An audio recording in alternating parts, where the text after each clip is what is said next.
Bismillah. Qala al-muallif rahimahullah. Wa qala radhiyallahu anhu, dan telah berkata oleh al-Imam al-Harari radhiyallahu anhu, usikum, berwasiat oleh aku akan kalian biltizami huduri majalisil ilmi, dengan melazimkan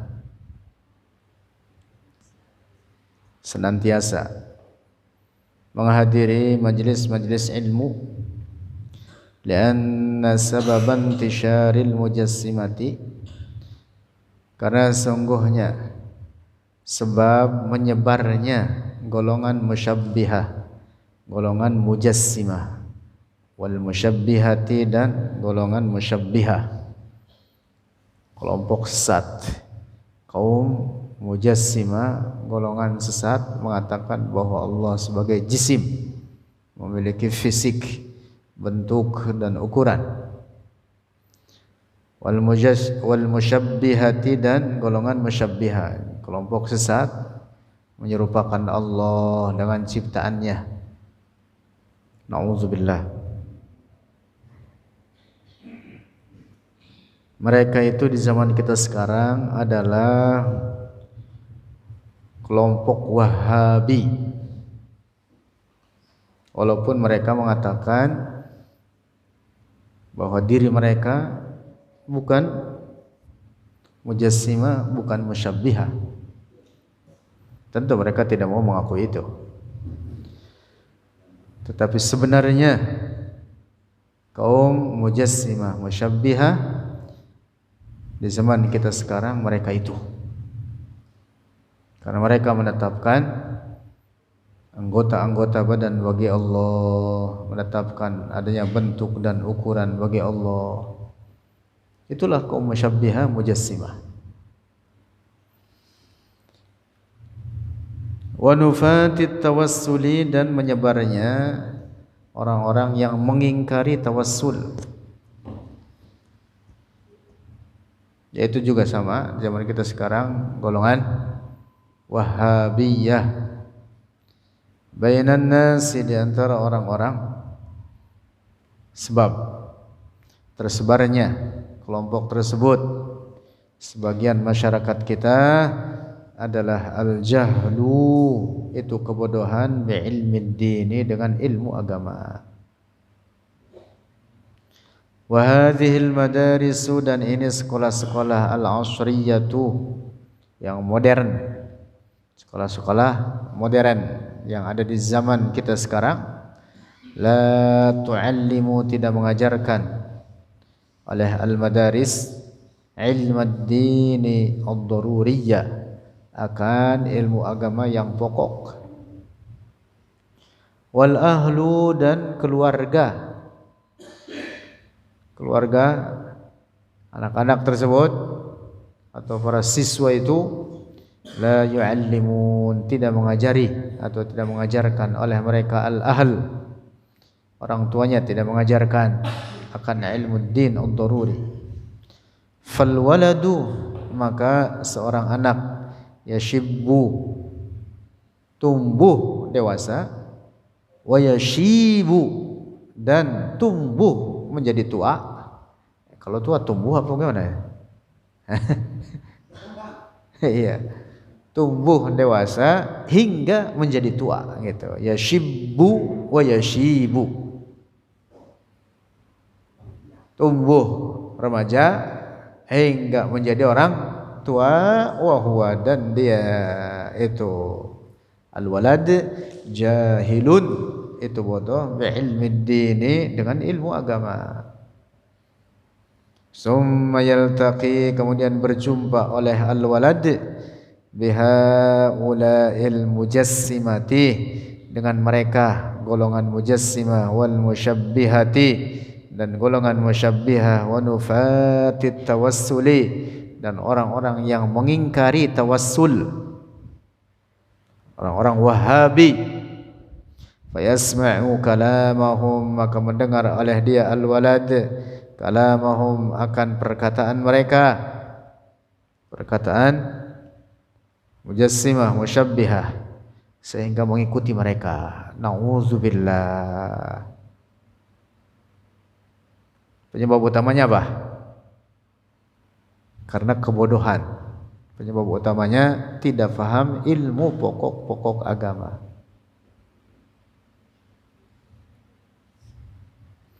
Famin huna, maka dari sini yajibul ihtimamu, wajib al-ihtimam, mementingkan atau memperhatikan li'ilmi dini, bagi ilmu agama. Antum, kalian, ihtammu,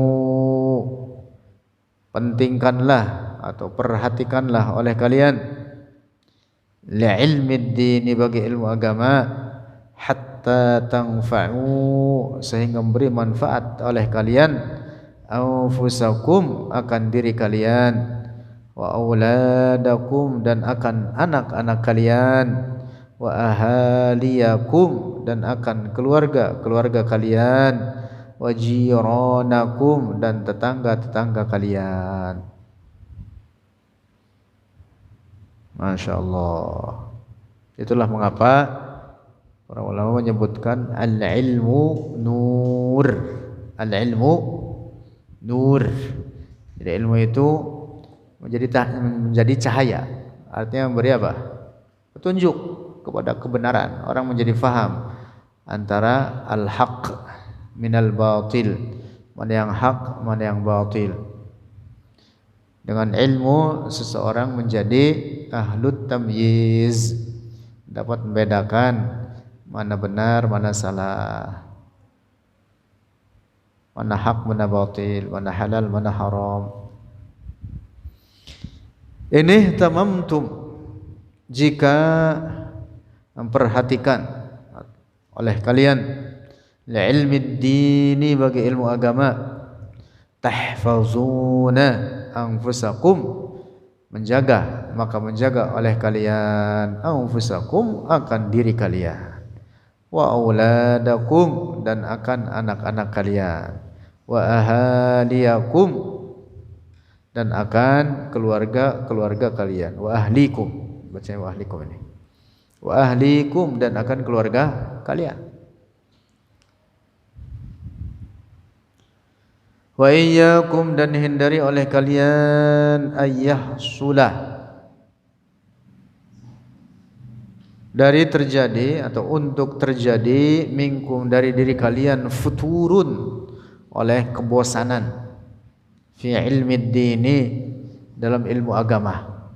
Jadi jangan bosan cari ilmu agama itu sampai mati. Jadikan umur kita, waktu kita dalam mencari ilmu agama. Jangan sampai bosan. Jangan dihinggapi futur. Jangan dihinggapi apa? Futur. La yaqul ahadukum, jangan berkata ahadukum, oleh seorang dari kalian, ana akhadtu, aku telah mengambil, hissatan, akan bagian, min ilmi dini, dari ilmu agama, fatafturu himmatuhu, maka menjadi lemahlah himmatuhu, oleh keinginannya, an huduri majalisil ilmi, dari menghadiri majlis-majlis ilmu, wa ta'limil ghairi, dan mengajarkan orang lain. Nah, jadi jangan merasa saya udah faham ilmu agama, yang dibahas paling itu-itu aja. Yang dibahas paling misalkan masalah tauhid, tentang kesucian Allah, atau kalau fikih hanya terkait dengan salat, taharah, bersuci, salat, paling itu aja yang dipelajari. Nah, jangan. Ya, jadi jangan apa? Jangan futur, jangan bosan, jangan merasa bahwa apa yang telah dihasilkan itu cukup bagi dirinya. Tetapi hendaklah terus seumur hidup, sepanjang masa, sampai mati. Sampai apa? sampai mati terus belajar ilmu agama. Hadza bermula ini hudur majalis ilmi, itu belajar ilmu agama, afdalul amali, itu paling utama amal, al-yawma di hari ini. Afdalul amal adalah paling utama amal lil akhirati, untuk akhirat. Duduk di majlis ilmu, belajar ilmu din, ilmu al-aqidah, ilmu tauhid, ilmu al-halal wal haram.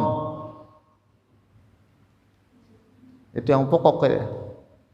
Karena dengan begitu maka berarti dia apa? Jadi memiliki modal untuk beramal, dan dengan demikian maka berarti dia dapat mempersiapkan diri untuk akhiratnya.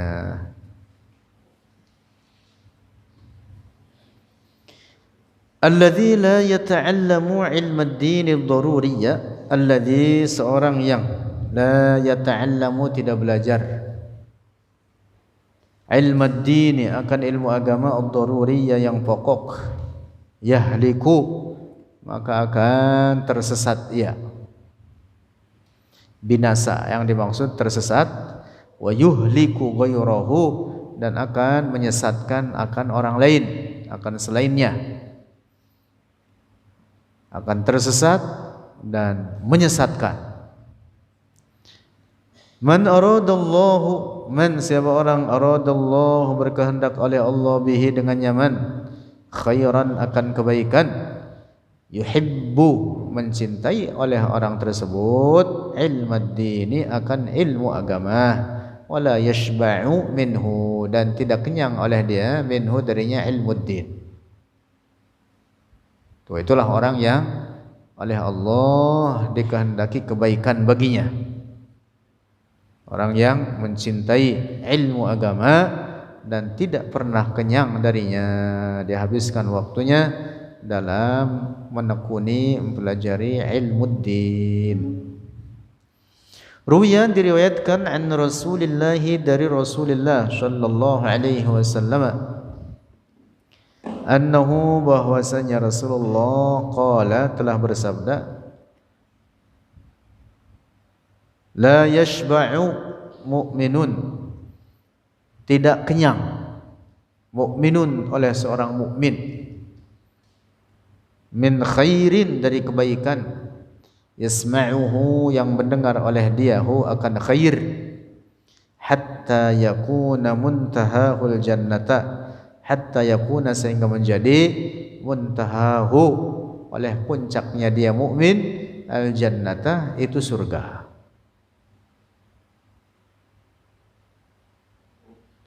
Jadi amal kebaikan itu jangan dikata mencukupkan bagi saya.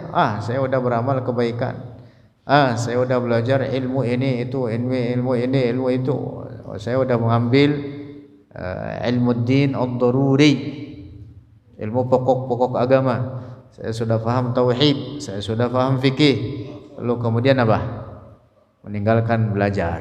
Nah, ini tidak baik, alamat tidak baik. Alamat tidak baik. Rasulullah mengatakan orang mukmin yang baik itu, orang mukmin yang sempurna, yang baik pada imannya itu, yaitu orang yang apa? Tidak pernah merasa kenyang daripada kebaikan, tidak pernah merasa kenyang dari belajar ilmu agama, hatta yakuna muntahahul jannah, sehingga apa? Sampailah dia kepada puncaknya, itu meraih surga.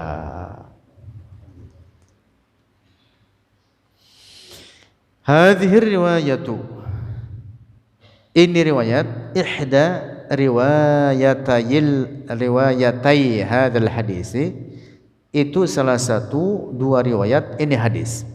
Jadi ada hadis semakna dengan itu tetapi dengan redaksi yang berbeda. War riwayatul ukhra, dan riwayat yang lainnya, ini redaksinya mengatakan la yashba'u mu'minun, tidak kenyang oleh seorang mukmin, min khairin dari kebaikan, hatta yakuna sehingga menjadi muntahahu oleh puncaknya mukmin al jannata itu surga.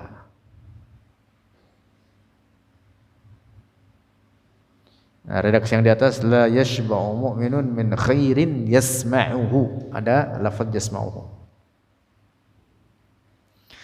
La yanbaghi, titik tuh hadisnya seperti itu. La yanbaghi, tidak seyogyanya yaqula, untuk berkata al mu'minu oleh seorang mukmin, ana amiltu, aku telah berbuat, aku amiltu telah berbuat oleh aku kada wa kada, ini dan ini, minal hasanati, dari kebaikan-kebaikan, fayataqa'asu, maka lemah oleh dia atau bosan oleh dia, anil lizdiyadi, dari menambah.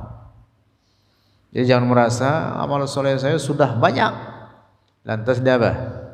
Merasa cukup dengan apa yang sudah dia kerjakan tersebut. Nah, ini tidak layak orang mukmin seperti itu. Lihat para ulama itu dengan ketinggian keilmuan yang mereka miliki, mereka terus belajar, kagak pernah berhenti. Kadang-kadang kita baru belajar sebulan, 2 bulan, malas sudah. Belajar 1 hari ikut ngaji, 2 hari ikut ngaji, 3 hari ikut ngaji, hari keempat udah ada gerimis-gerimis, ngantuk lagi. Hari kelima, waduh, kagak datang udah. Gitu. Banyak yang gitu. Apalagi kalau udah merasa dirinya udah belajar.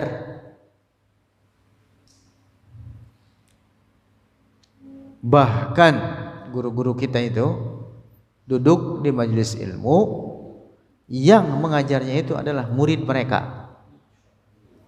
Seringkali begitu ya. Seringkali untuk mengambil apa? Faidah, untuk mengambil pahala dengan duduk majelis ilmu, mendapatkan pahala, di samping juga mendapatkan faedah dari majelis tersebut.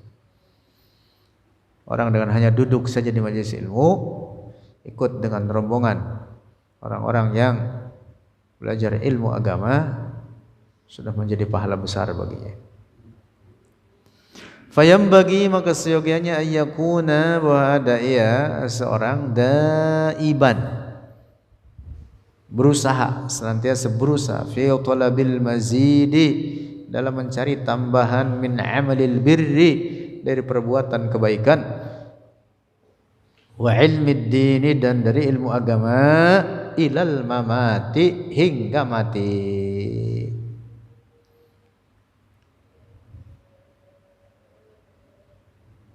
Masya Allah.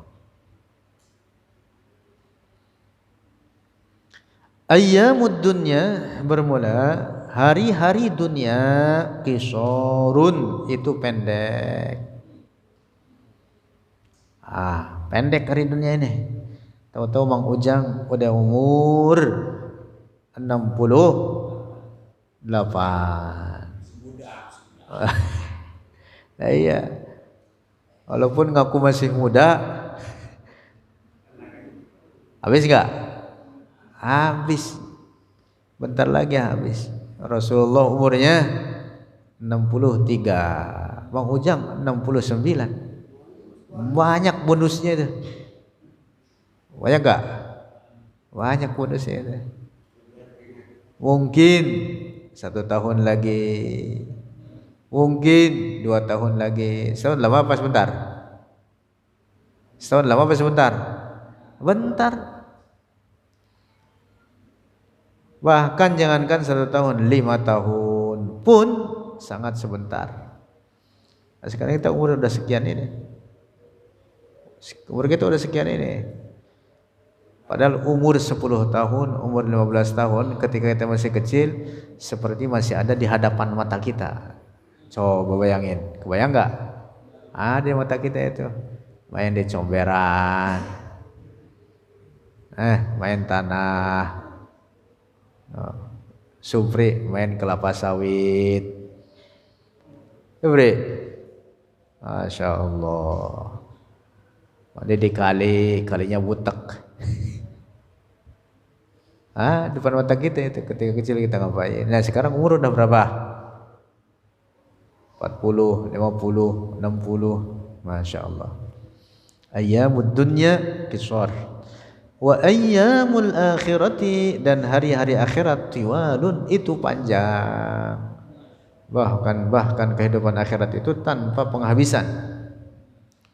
Mahma aktsarul insanu, sekalipun memperbanyak oleh seorang, minal hasanati, dari berbagai kebaikan, fa innahu, maka sungguhnya ia, yantafi'u, mengambil manfaat oleh dia al-insan, biha, dengannya al-hasanat, fil akhirat, di akhirat, allati laisa laha nihayatun, yang tidak ada baginya akhirat nihayatun, penghabisan. Hunaka, di sanalah, di akhirat, ya'riful insanu, mengetahui oleh seseorang, qadral hasanati, akan kadar kebaikan-kebaikan, lamma yara, ketika melihat oleh dia al-insan, hunaka, di sana di akhirat, al hasanati, akan kebaikan-kebaikan, yatahassaru, dia akan menyesali. Maksudnya menyesali bukan karena berbuat kebaikan tersebut, tapi maksudnya apa? Menyesali kalau seandainya dia berbuat kebaikan jauh lebih banyak lagi.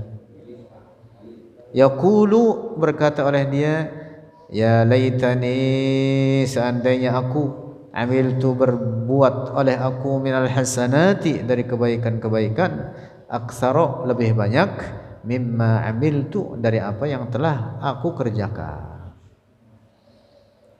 Itulah, maka kebaikan di dunia ini itu tidak ada batasnya sampai mati. Jangan merasa udah banyak punya kebaikan, saya udah sedekah 100 juta, udah sedekah 200 juta, udah banyak melakukan sholat siang dan malam, rajin puasa, banyak bantu orang misalkan. Kemudian dia merasa cukup daripada kebaikan yang dia kerjakannya tersebut. Ini tidak layak seorang mukmin itu seperti itu. Karena kebaikan itu seberapa banyak pun akan dibalaskan di akhirat. Semakin banyak maka balasannya semakin banyak. Bahkan amal-amal yang sudah dikerjakan pun kita tidak persis tahu apakah dia diterima oleh Allah, apakah menjadi pahala atau tidak. Kita enggak tahu. Nah, maka itu Rasulullah mengatakan, la yashba'u mu'minun min khairin hatta yakuna muntahahul jannah. Masya Allah.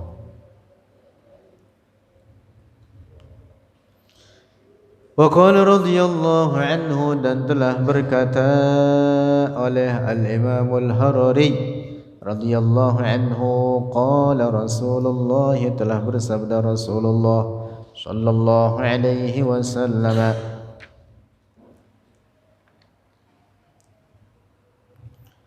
idza fasada, apabila telah rusak, ahlus Syami, oleh penduduk Syam, penduduk negeri Syam, yaitu Syria, negeri Syam ini Syria, Lebanon, Yordania, dan Palestina. Itu disebut dengan apa ya?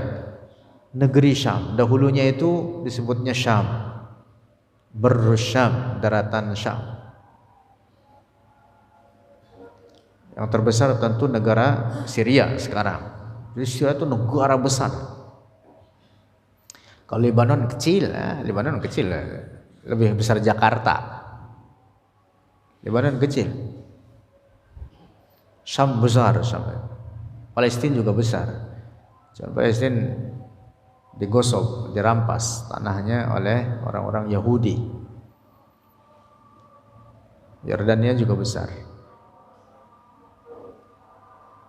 Jadi kalau kita dahulu pernah mendengar sejarah Rasulullah berdagang dari Mekah menuju negeri Syam, yang dimaksud ke negara Syria. Negara Syria itu ya perjalanan kurang lebih 15 hari atau bahkan lebih daripada itu.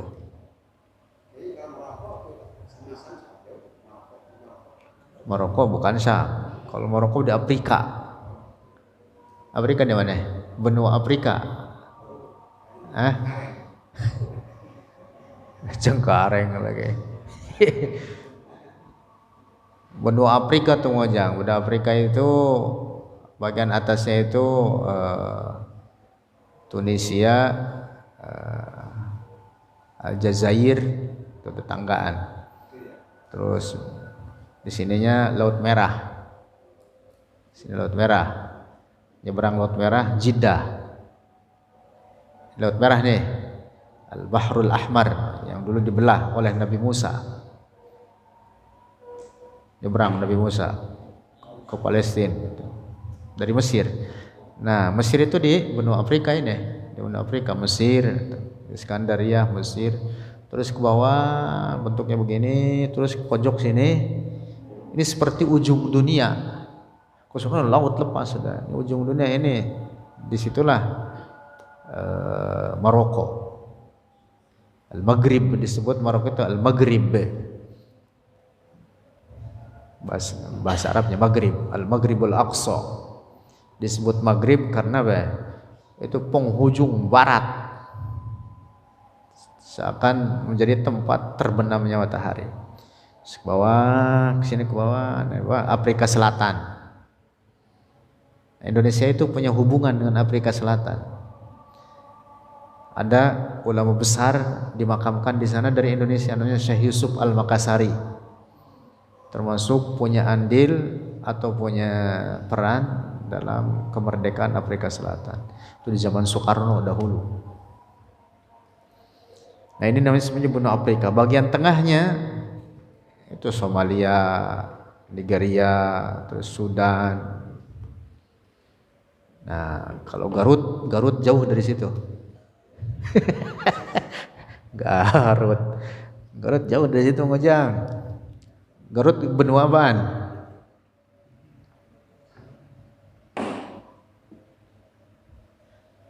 Maknanya ini hadis al khairu, kata Rasulullah, fala khairu fikum. Nah, idza fasada ahlu Syam, apabila penduduk Syam itu telah rusak, fala khairu fikum, maka tidak ada kebaikan pada kalian. Yang dimaksud al khairu yasiru qalilan, jadi kebaikan itu menjadi sangat sedikit. Ya tentu masih ada kebaikan, tidak ada, bukan berarti bahwa kebaikan itu mutlak tidak ada sama sekali. Masih tetap ada kebaikan tetapi sangat sedikit. Dan persis di zaman sekarang ini banyak yang rusak penduduk Syam itu. Banyak yang rusak itu, Masya Allah. Lebanon itu rusak. Kalau tidak datang Syekh Abdullah Al-Harari radhiyallahu anhu, mungkin Lebanon itu lebih parah lagi. Tapi sekarang makin baik dengan adanya murid-murid Al-Imam Al-Hafidh Syekh Abdullah Al-Harari ada di sana.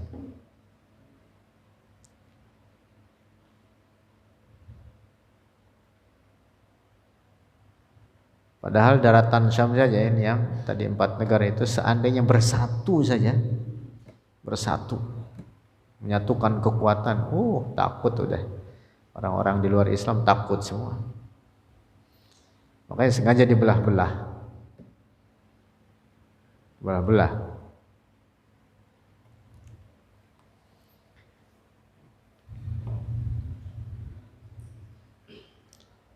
Rasulullah menyebutkan seakan Syam ini menjadi ukuran. Idza fasada ahlus Syam fala khairu fikum. Jadi, sangat sedikit kebaikan di antara kalian. Banyak orang yang tidak peduli lagi dengan ilmu agama.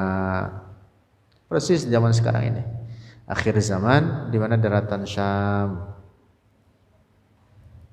banyak orang-orang yang rusak di sana. walaupun mereka orang-orang Islam. Orang-orang Islam. Yang rusak yang dimaksud adalah tidak lagi apa? Memahami atau bahkan praktikkan ajaran-ajaran agama Islam itu sendiri. Bahkan banyak orang-orang bodoh dan tidak paham terhadap ilmu-ilmu agama. Wallahu a'lam bishawab.